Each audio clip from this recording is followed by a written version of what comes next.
You know, if I had to do a parody of modern video games, it'd obviously be a shooter, right? And I'd have some kind of angry white guy with a deep voice as the protagonist.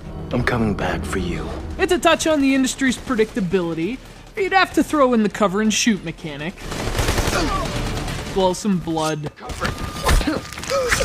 Lots of bad language. These cartel bastards mean business. Actually, I'd just make Army of Two, The Devil's Cartel. This is already a parody of modern games. Only it's not a parody. I don't know who to trust anymore.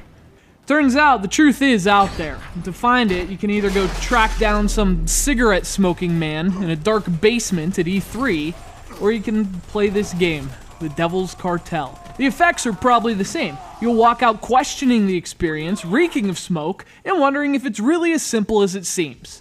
I'm here to tell you it is, amigo. So just duck, cover, and f***ing fire.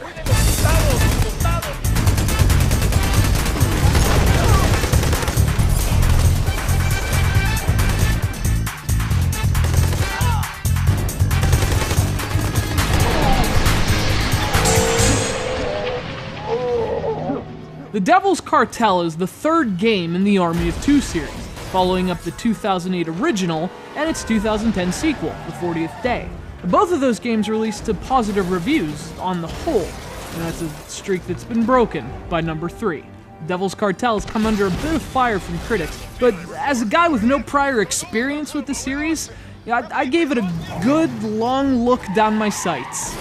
And now I have to pull the trigger. RPG!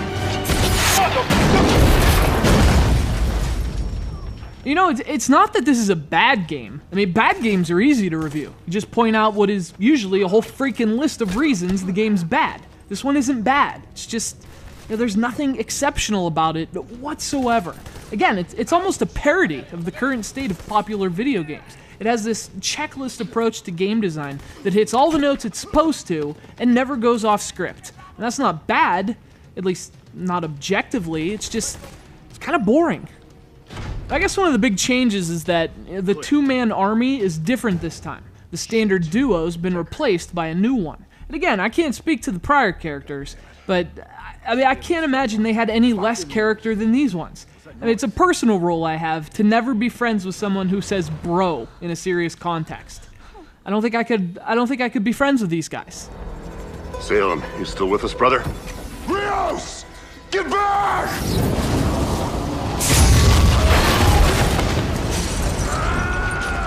And as a result of the characters' drabness, the story ends up being the same. You go through Mexico shooting Mexicans, and the whole experience feels lifeless. And it's strange because there's some good ideas in terms of settings, but the game's execution misses the mark.